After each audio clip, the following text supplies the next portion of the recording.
Hi, everybody. Welcome to Strategies for Blending Virtual and Real-Life Learning. This is the fourth in a series of webinars from the Edible Schoolyard Project.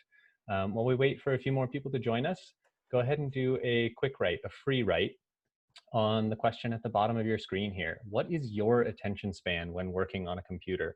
How do you take breaks and how do you re-energize?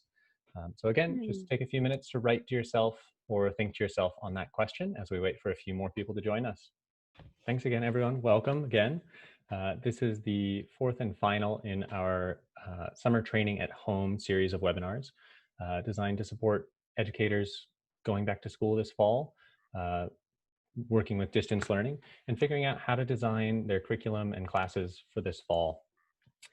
Today, we're going to be talking about strategies for blending virtual and real-life learning, for using digital communication to set up rich experiential learning activities for youth at home. My name is Nicholas Lee. I'm a senior program manager with the Edible Schoolyard. We have Raquel Vigil joining us on the call today, curriculum specialist. Hi, everyone. Nice to be with you. And we've got Russell Sturton running tech for us today. Thanks, Russell. Of course. Hey. Our session agenda is we're going to have a quick start, and then we're going to have a moment to breathe with Wendy Johnson, a mentor to the Edible Schoolyard Project and a Zen Buddhist and master gardener. I'll share a few of our strategies for blending virtual and real-life learning, and then we're really lucky to have two wonderful guest presenters today. We have Leisha Barnett, who's a chef teacher with the Edible Schoolyard Project out in Stockton, California, and has also been leading summer programming for Acta Non Verba Youth Urban Farm Project. And then we also have Trika Orban D. Trika of Girl Ventures, who's done some amazing work this summer, leading girls in outdoor experiences. And I'm really excited for you to hear from both Leisha and Trika and their experiences with their summer programming. Then finally, we'll have an opportunity for you to share some of your expertise using a Padlet. And then we'll have a Q&A and discussion running from 2 to 2:30. A couple of norms and guidelines. Please keep the mute setting on. We're having a little bit of technical difficulty with the drawing on the presentation. So if you could please not draw on the presentation, that's something I have to figure out how to turn off that setting. But thank you for holding off on drawing on the presentation. If you have any questions, go ahead and post them in the chat. And if you need any help from our team, go ahead and chat at Edible Schoolyard Host, and Russell will do his best to help you with any tech issues.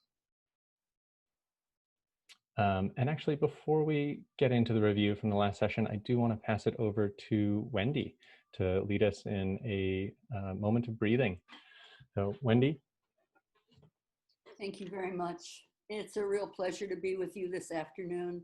And we jump in right away, finding the difference between screen learning and in the moment learning. So whatever you're doing now, this is an opportunity to just take a little pause. Perhaps it's valuable to close your eyes if you're comfortable doing that. If you've been sitting a long time in front of the screen, you can even stand.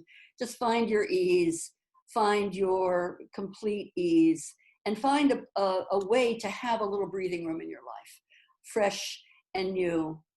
And I'd like to begin just by expressing a huge amount of gratitude for our opportunity to be together in these times, to recognize that we are part of a wider community, not only a human community, but a more than human community and a worldwide community now facing some of the challenges and opportunities to particularly connect with the students that we love and know and are to be known by and are to know ourselves. So just to recognize in whatever way is best for you, that openness, a breathing room, spaciousness, and open-heartedness, and right back at you from all of us who are so grateful to each of you, educators, learners, growers, eaters, in every way. We welcome each other this afternoon for this special time. And, you know, just for this moment, let's begin maybe with 3 deep breaths, completely silent, just taking the opportunity to breathe in, all the way in and out. And again, breathing together across the miles, linked by our breath in and out. And one more time, deep breath in, preparing to meet each other fresh and new. And perhaps this is something, some of the ways that you begin a classroom experience with your students, whether they're 5-year-olds or 15-year-olds, can be very powerful to actually find some breathing room and to breathe together. And before we begin the session, really feel the strength in your spine, a strong spine. And in the center of the spine, a column of fresh, sweet water runs, exactly in proportionality to how much sweet and fresh water there is on planet Earth. So be strengthened by that remembering in the column of your strong, straight spine. Not tough and rigid, but very flexible and strong. And allowing the contrast of feeling the front of your body open, receptive. Throughout the body mind runs salty water, the truth of this saltiness, blood, saliva, all of the fluids of our body infused with salt, and exactly in proportion to how much salt water there is on planet Earth. So we carry the truth of our connectedness with the living world as we move into this afternoon's training. And again, as a person who treasures each and every one of you and your creativity, thank you for including me today. So, on to Nick. Thank you, Wendy. Open your eyes, come back slowly. Keep that breathing room, strong spine, open front, salty, sweet beings that we are. In this dangerous, challenging, and extraordinarily creative time. And this is an extraordinarily creative time. This is a moment where, as educators, we're adapting and learning and growing so much, and inviting our students to do the same.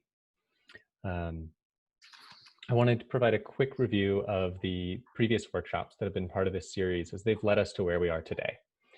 In our first workshop, we looked at distance learning and had a couple of key tips, including just to scale down for success, to consider what's truly feasible in this format, and to recognize that that is different than when we're in person with our students.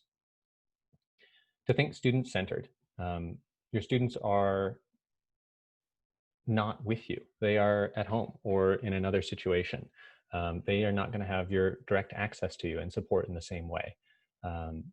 Think about what their experience will be and how to make that engaging, rewarding, and exciting, something that they want to be a part of. Planning around access is incredibly important. And if access is thought of as an afterthought, if it's how do we provide access to this fully formed idea, you'll find yourself in places where you don't create an equitable experience.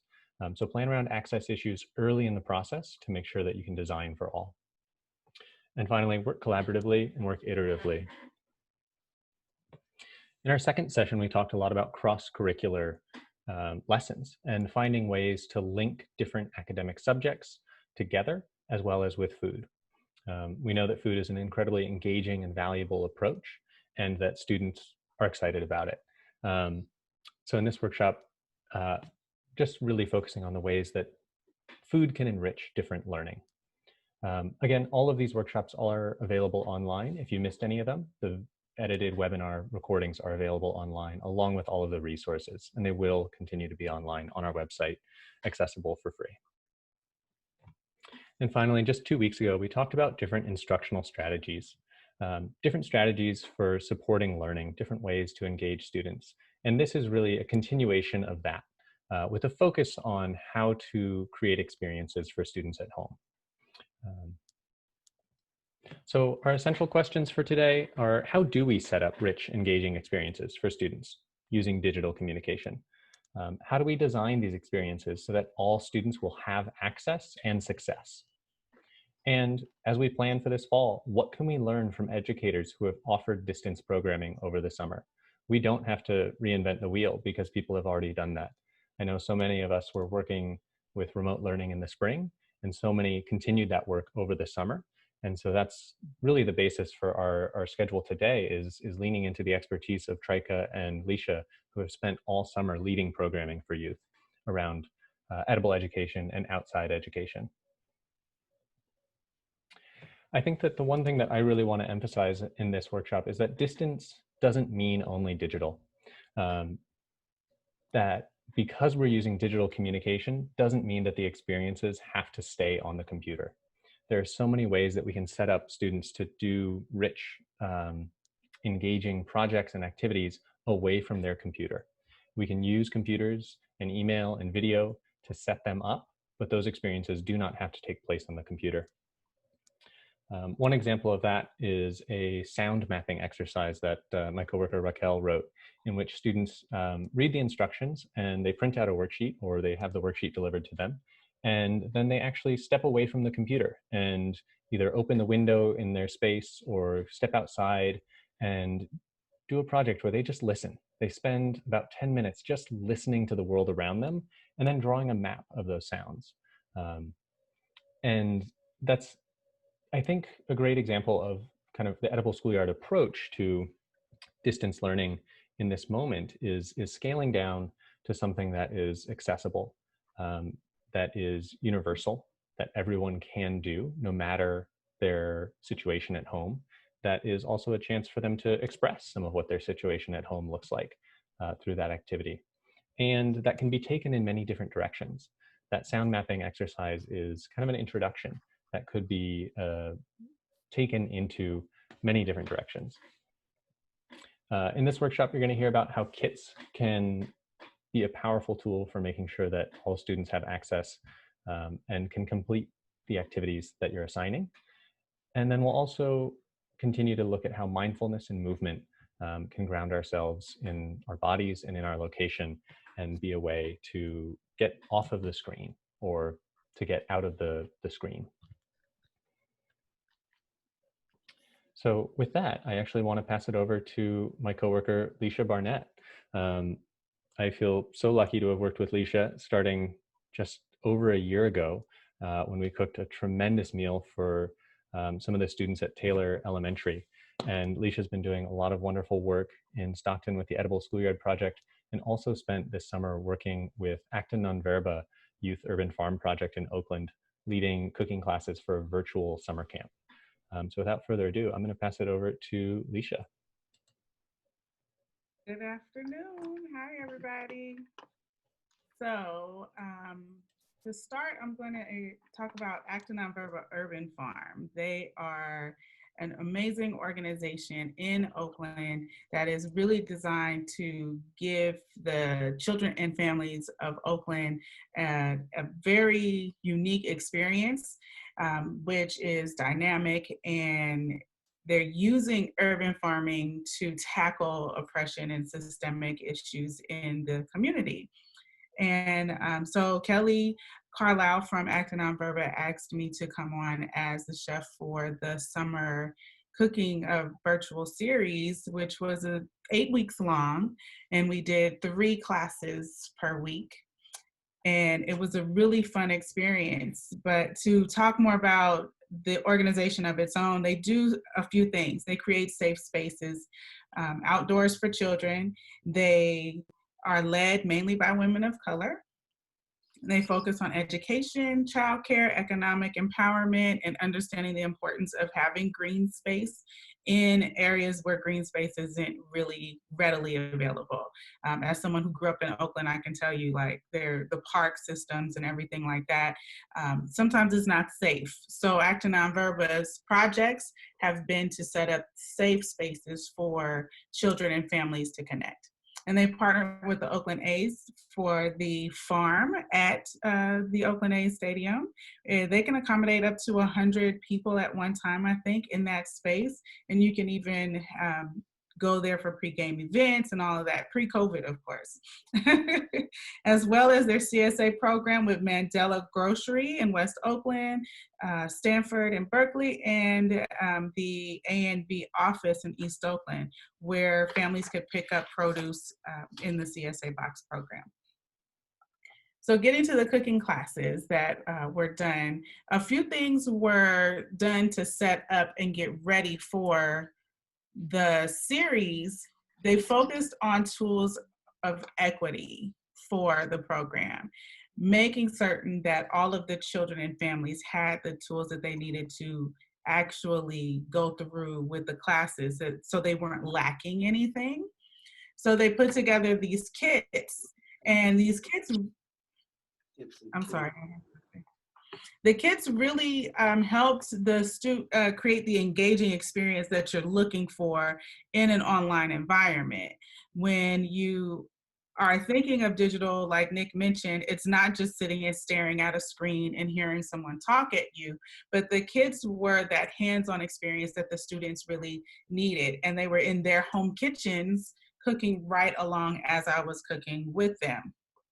So the things that had to be considered were the age and the ability of the students. The children ranged, there was a wide variety of ages. I think the youngest may have been 5, and then the oldest was 17, something around there. And then considering the equipment, that we had to partner together as the chef and as the organization as far as what recipes I would provide for them, what equipment they may have needed, and then their basic kitchen knowledge. So AMV provided the tools for the students. They were all pre-measured and put together so that the students had everything that they needed to just get to cooking when it came time. If you see here, there's some photos that are being shared. That's an example of one of the kids. They provided utensils, timers, everything that you could think of for kitchen use. And this is just one of the first, I believe it was the first one. They were given aprons and everything was labeled. So it's just really easy for them to come and do the social distancing pickup.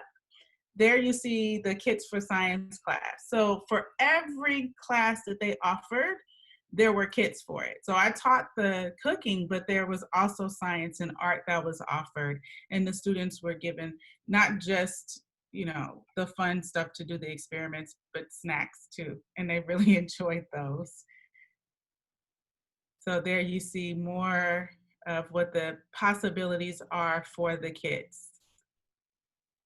A lot of work went into it, and they were fantastic. This required a weekly shopping trip and discussions with farmers and other providers. There was a whole team effort in this, making it all happen, as you can see there.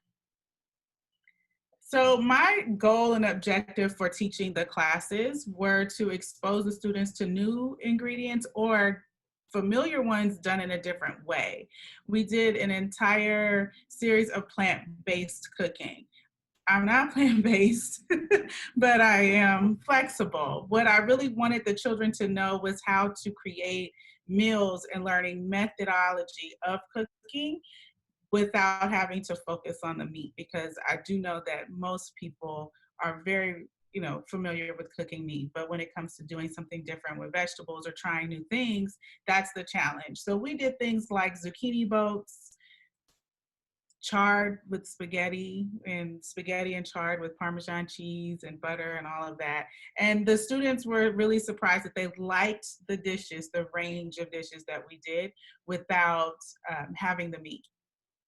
So one of the things that I had to decide was you need 20 minutes.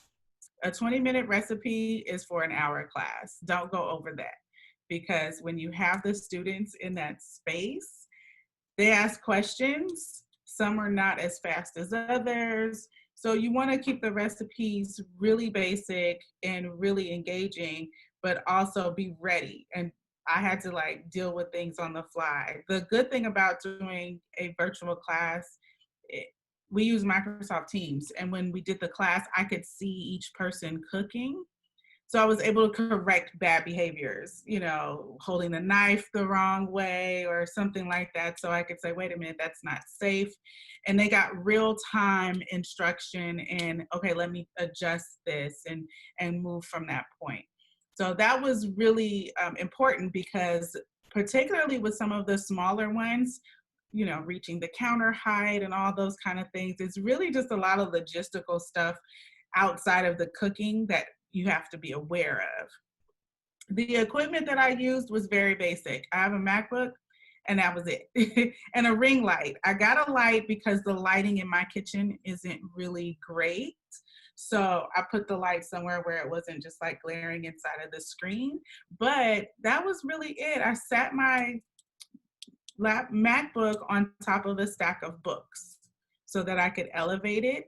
And then the only thing that that was a little off at times for me was I had to carry my laptop to the stove.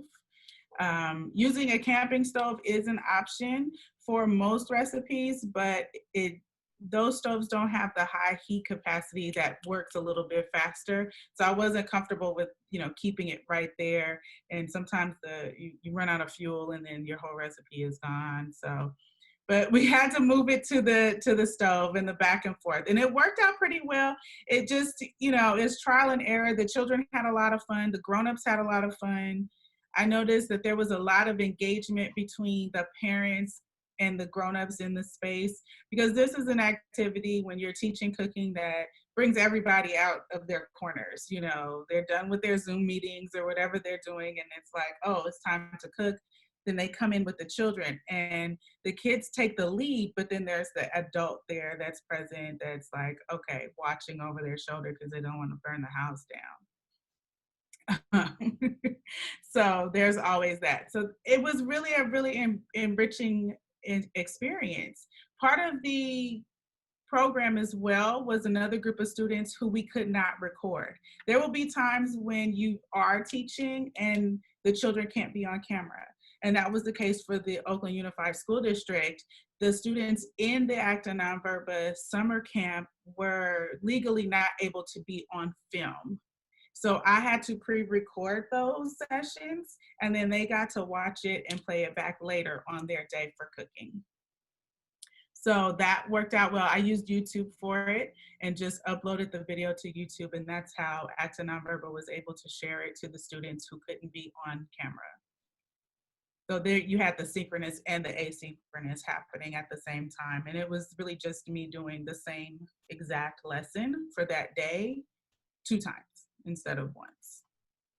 So it was a lot of dishes. I ended up paying my daughter to wash dishes this summer. I was like, I need help. It was a lot of work, but we focused on methodology and different types of things. We did some food preservation. We did some pasta. We did watermelon barbecue sauce was something I taught them how to make. Just out of the box things that I told them, like, now you can impress all your family and friends when they come over after COVID. So it was really an amazing time. What else? I took a lot of notes. Let's see. So just to, I mean, making sure it's engaging is, you know, speaking to them. I talked a lot about, I have a degree in nutrition. So we also discussed that a lot of the foods that we eat don't just taste great. They have a purpose for our body, for us to be strong. And it wasn't really heavy on the nutrition info, but whenever I told them that cilantro has vitamin C, they were like blown away that it's just not this leaf that, you know, gets put on a taco. So opening and expanding them to new things in little micro doses, it was really fun. And the kids seemed to really enjoy themselves. They were very vocal about what they did and did not like. There were very few thumbs down. A lot of them were very surprised about, okay, I like this. And then some were like, it was good, but it needs bacon. So you know, that was the kind of thing. We talk a lot about the experience and letting them have their say. So at the end of every class, I'd talk to them and I'd say, how would you do this differently? What would you adjust? What would you change? Are you allergic to something? You know, all of those types of things, so that they have the autonomy and the decision-making ability, as well as the feedback, so they don't feel like they're being talked at and talked to all the time. So that was really great. Let's see. Oh, I have some questions.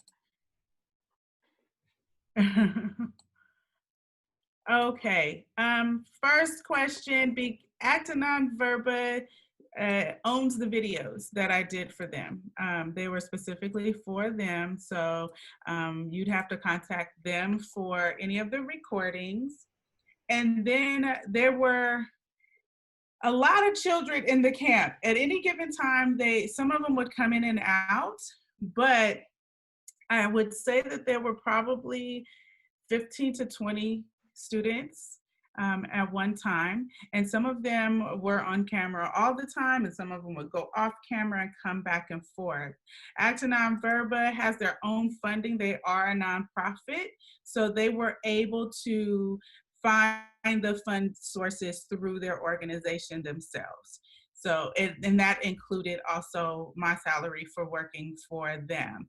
And the employees of Actanon Verba put together the kits themselves weekly. They got together and put all of the stuff in those bags and boxes and had the parents come and pick them up every Friday.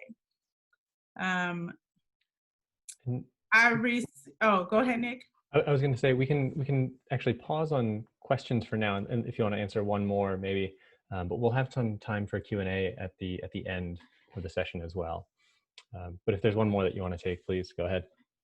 Okay, the ages of the children ranged between 5 and 17, and the supervision with the knives was me watching them. Most of them, they had an adult or an older young person with them in the room, but knife safety was the very first thing that we discussed, as far as how to set up your cutting board, how to hold your knife and position it properly. And after the first few sessions of me peering into my camera going, that's not how you do it, they pulled it together because I would stop class if they weren't doing it properly. I said, okay, wait until everybody gets the proper knife handling. We're not going to do anything else.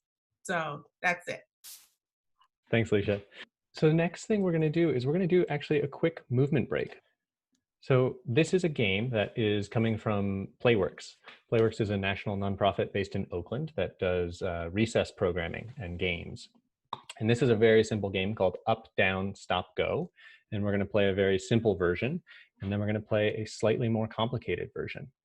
The basics of it are, I'm going to say one of those 4 commands, up, down, stop, or go, and you're going to follow that lead. So if I say up, you're going to stand up. So go ahead and stand up. You may need to unplug your headphones for this one, actually. If I say down, you're going to want to crouch down. If I say go, you're going to jog in place. And if I say stop, you're going to freeze. And that's that. And if you're not feeling like doing all that, you can just put your hands up, you can put your hands down, you can shake your hands when I say go, and you can just stop doing anything when I say freeze. But it's more fun, you'll get your heart pumping, it'll be a little bit more engaging if you do stand up. So let's start with up and down. And go. And freeze. And down. And up. And go. Okay, freeze. Okay, we're going to complicate this a little bit. And now the commands are reversed. When I say down, you're going to go up. When I say up, you're going to go down. When I say freeze, you're going to jog in place. When I say go, you're going to stop. Okay? So again, every command is reversed. Let's start with up. Down. Stop. Go. Up. Down. Okay, give yourselves a round of applause.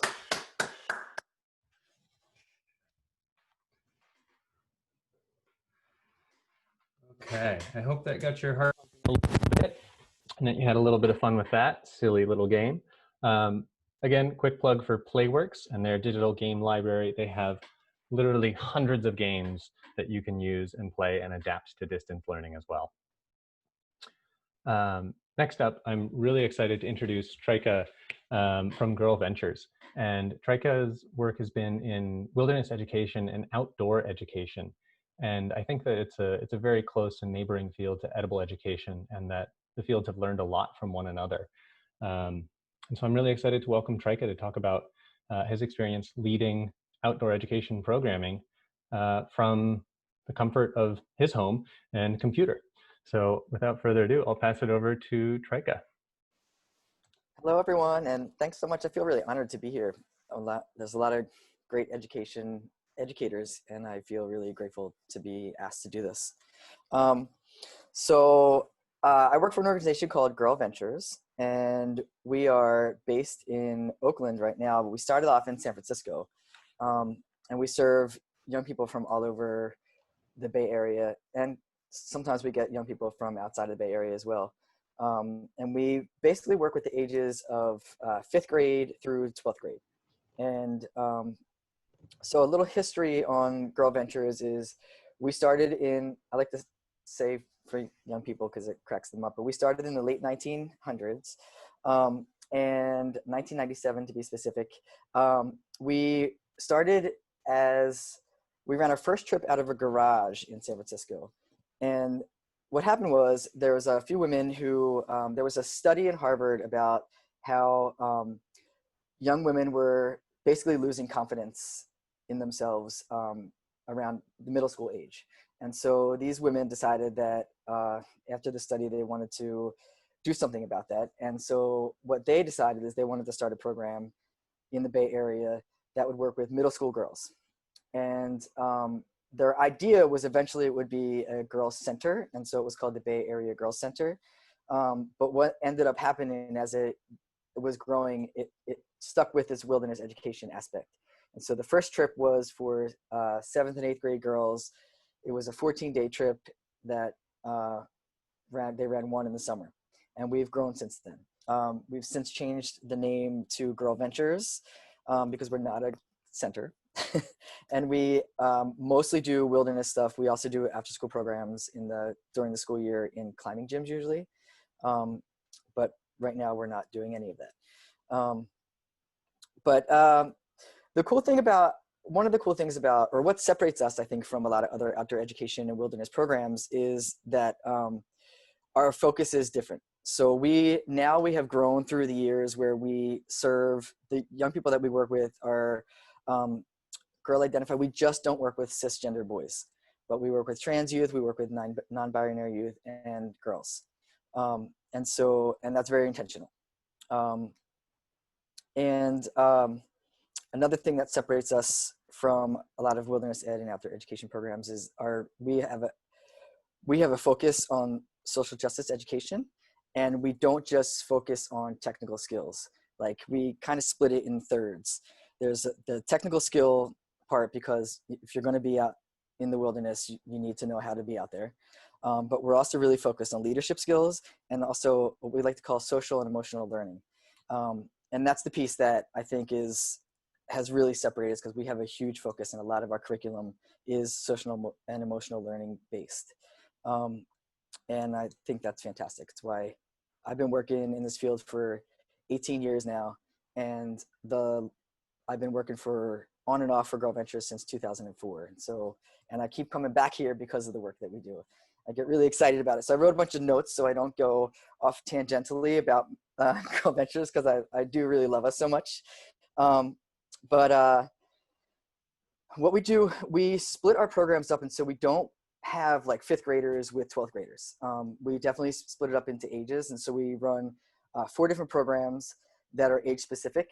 So we'll do like young people that are going into 6th and 7th grade is one program. Young people that are going to 7th and 8th grade is another. We specifically have a program for folks who are entering into 9th grade, that transition of going from middle school to high school. And then we have a program for high school youth. We also run some affinity group programs. We have a trip that is specifically for queer youth, and a trip that is specifically for BIPOC youth, and which I think is fantastic. And then we love to keep people around. So you can come in from being in 6th grade and come every summer and have something to do until you graduate high school. or you can come in at any level if you just want to do one summer with us. But we do have a program where we ask for young people that have been coming around to come back, and we hire them as assistant instructors. So on every trip, we have 2 adult instructors and 1 high school assistant instructor who has come through our programs and wants to potentially do this work as they get older. So one thing I love about Girl Ventures is that we keep people around. Like 1/3 of our participants each summer are returners. And that's super cool. Let's see. Yeah, so, and we have a board that backs us, which is super rad. So whenever we make statements around social justice issues, they back us, so we don't get any backlash. So if we do get backlash from funders, our board's like, it's okay, this is what we stand for. And that is, I've never worked for an organization in outdoor ed that has done that. And that's super powerful. So we get to actually have conversations with young people and know that we're being backed all the time. So our educators can actually do that work and do that learning with folks. Okay. Yeah, for the summer program that we did, which I think was, coming into the summertime and being like, oh, we have all these trips where we were like full by the end of January. All of our summer trips were full, which was early and super rad. And then we were like, oh gosh, now we can't run any of our trips because we can't be in person with anyone. And so I work with, our program team consists of myself and then Tiffany Knuckles and Corey Kocha, who's my program director. And we were like, what are we going to do? We still wanted to keep people engaged. So what we did was we asked folks, we were like, okay, we can put you on for next summer. Like you're already in, you don't have to go through any kind of process. We can put you in for next summer. Hopefully we'll be able to do in-person stuff. But we were like, what are we going to do with, like there's this time that now these young people have, and these parents and guardians are like, now what are we going to do with the young people during this time? So we decided to create the programs and create an online program and do it for free. So that we could just keep people engaged and have some place for young people to do something this summer, which I thought was pretty rad. So if they paid anything, we gave them a refund. We just were like, do you want to participate? You can still participate. And we designed a 7-day program. And in that program, we had them chunk off 3 hours a day because what we realized is 2 hours was a little bit too short for the stuff that we wanted to cover, but we didn't always do 3 hours, but we just asked them, here's this 3-hour time to be here with us. And we themed each day with one of our core values and create a curriculum around that. We also did do a packet. So we sent them, every student received in the mail a packet of everything that they needed for the program. So like some paper and markers, beads, because we do these bead ceremonies, and different stuff that was in the packet that allowed the students, so they didn't have to go and get anything. Everything they had, as long as they had access to a phone or a computer, that they were able to participate. And that was really intentional. And it was helpful too, because then we could just be like, all right, everybody show up, everybody's got their packet, and then if they didn't get it, hopefully they lived in the area and we just drove one to them. So I spent a bit of time driving around Oakland trying to drop off packets because sometimes their address isn't the same as what's in the system. So, yeah, so we did, the way that I framed the curriculum was we had it was very similar structure every day. So they knew what to expect. The only difference in it was the core piece of curriculum that we did. So like we had our welcoming day. We started off with, some sort of icebreaker question in the beginning. To get students involved, we had students think of each day, a student had a day to pick a deeper get to know you question and a quote for the end. So they were like participating in their own way. And that was kind of like homework or whatever. We would just have them stay 5 minutes extra each day to talk about what that would be like. So they were like bringing their own style into it as well. Then we would have like the first day we had them create their own community agreements. And we did it where we did what we called a hand contract. So they did like, what is important for them to feel safe in a space, what can they bring to help create that space that is safe or brave, and then like what do they want to see not here, and had each student participate so that they're creating their own agreements right from jump. And then like each day we did something different. So we would do it so that we would introduce and frame a piece of curriculum and then have them have the whole overnight to actually create it.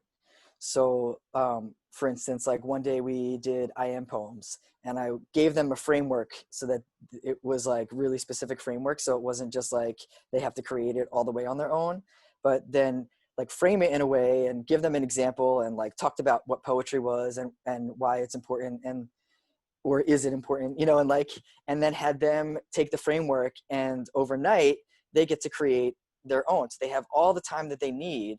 And the way I figured it was that we're reaching different learning styles, right? Because for me, if someone said, write a poem about yourself right now, I'd be like, in 20 minutes, I don't think I can do that, right? But if you say, here's all the things you need, here's the framework, here's an example, here's all these other examples of different poems, now you can just go and take all the time you need to go do that. Then I can take whatever, you know, do it on my own terms. And that would work really well for me. As for other people, they could just do it right then, and then they would have the time. But so each piece of curriculum, and every day we would frame it for a good 20 minutes, have conversations about it, give them, you know, in their packet, they had also the outline of the piece of curriculum, and we send an email every day to them with the exact same thing. So they're getting it in 3 different ways. They're getting it in their packet, they're getting it in email, and they're getting it from our voices on the things. And then they can do that piece of curriculum on their own time the next day and bring it in. And everything has a creative part of it. So they're creating their own pieces of curriculum. And so we did that, like we did an inside outside masks with them. We did I am poems. And these were all like inside things. But then we were like, well, we need to get them outside, right? Because we're an outdoor education program. So on 3 of the days we had them go one day. I don't know if y'all, Bay Nature has some really great resources for things. And we took a scavenger hunt from Bay Nature and used their framework from it, where we were like, okay, if you can go outside, like wherever you can get outside, if you have access to a park near your house, if you have a courtyard in your area, if you have a backyard, go outside and take a walk. If you can't take a walk, and that's okay, because I was like, even saying for me, like I live in my neighborhood where I live at, people like nobody's wearing masks outside. So I'm not gonna walk around my neighborhood, right? But lucky for me, I have a backyard, right? And so like I just went in my backyard and like walked around my backyard or looked for the things. And this Bay Area scavenger hunt just had pictures of like, if you see a bird with blue in it, if you see a spider, if you see, and so we just had everybody take a look at that and like take pictures with their phones or draw pictures. And then the next day we would present what they found. And so like the pieces of the big chunks of curriculum in our day is introducing it, and then the next day they present what they have.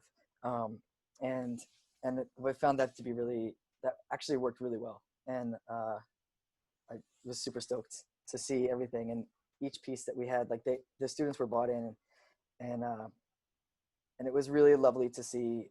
I actually was super pleased and surprised at how well Zoom works. So I was like, oh, this thing is great. And I was also surprised to see that even though we weren't in person, and that like personal, like the little details of like when you can teach sneaky time teaching moments, and or those little sneaky time connection moments, like we were still able to connect in really deep and in powerful ways. And these young people were really learned a lot about themselves still. And I thought that was really, I was surprised, honestly, and was like, yes. And so we're going to keep doing them. Hopefully we're going to partner with different schools in Oakland and keep trying to do these learnings. But yeah, it was really that whole thing of like making sure they had the pieces that they needed and giving them actually the time when they could find it. And also mixing the art, like creative ways of expressing themselves, and then also getting outside in whatever way they can, was really helpful. And we did mindfulness activities with them, and then had them like do a solo like time on their own where they could, for an extended period of time, where they did a vision board and, you know, talked about what they learned during the week. And so, yeah, that progression was really nice in having that time. So, Thank you, Trika. yeah. That's amazing. I just want to connect some of the things that I heard from what you were saying and from what I heard from Leisha, and kind of pull those out as themes here of seeing youth participation as key, seeing decision making as something that's really important for youth in this moment, that they are still influencing what the group is doing, what the class is doing. And then sharing, having the opportunity to just share their work and connect with one another, as you mentioned. I think that, again, those kits, as you both talked about, the kits are huge for providing access to being able to fully participate. Students really need to have those materials. Another thing that I heard that I really appreciated was you saying that you have that both the norms and the structure of the day that stay consistent. Providing student structure is really important at this time when so much is feeling without structure. So the more that we can offer consistent structures that support our students and let them know what to expect, the better.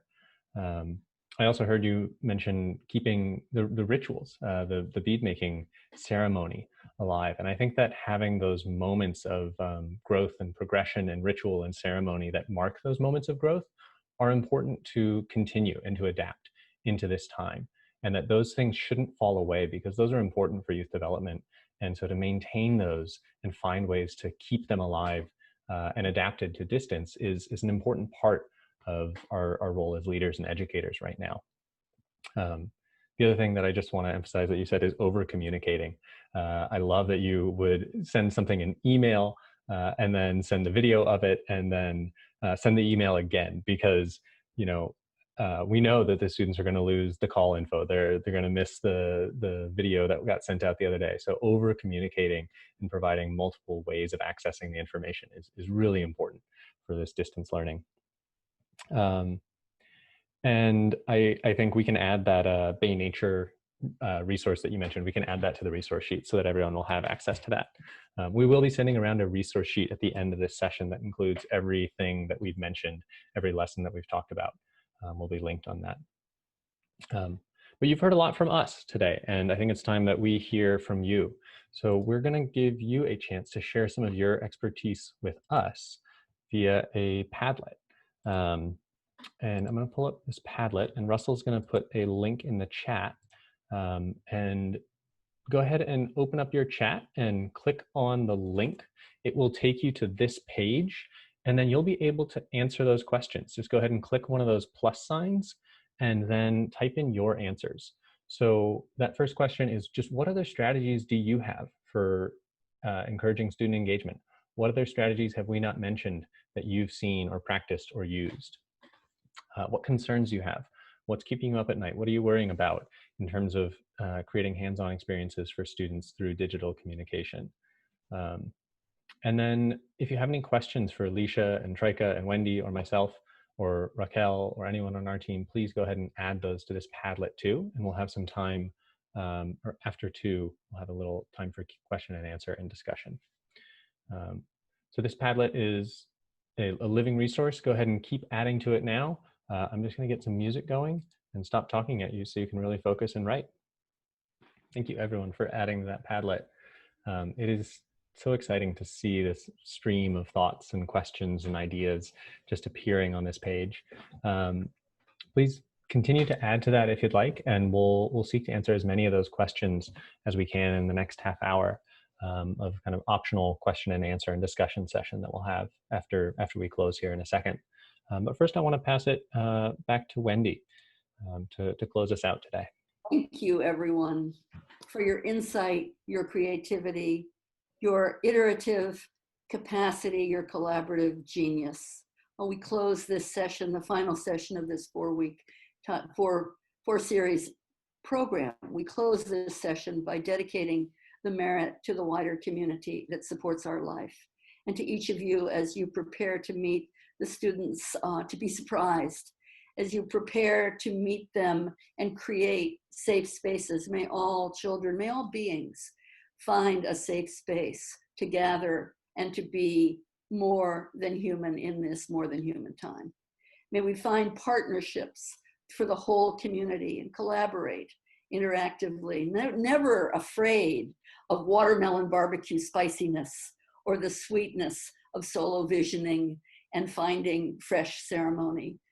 May we and all beings in this time of pandemic, racial unsettledness, racism rising, true global climate crisis, we're not turning away from the truth, and socioeconomic justice challenge, may we find and be a safe place for every single being that we make and meet, not make, that every single being that we meet, however that encounter happens, may we be sure that everyone comes to the table and is fed. Well, thank you for your teaching and your extraordinary effort in these times.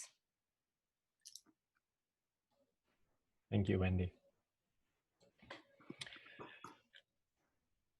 I do want to thank our partners in this work at the Leslie Family Foundation, the Jaffe Family Foundation, the Simon Strauss Foundation, and the Whole Kids Foundation. And I want to thank all of you for coming out and joining in this series, in this webinar. I think it's so important that we have a community where we can work together and move through some of these challenges that we're finding ourselves in right now.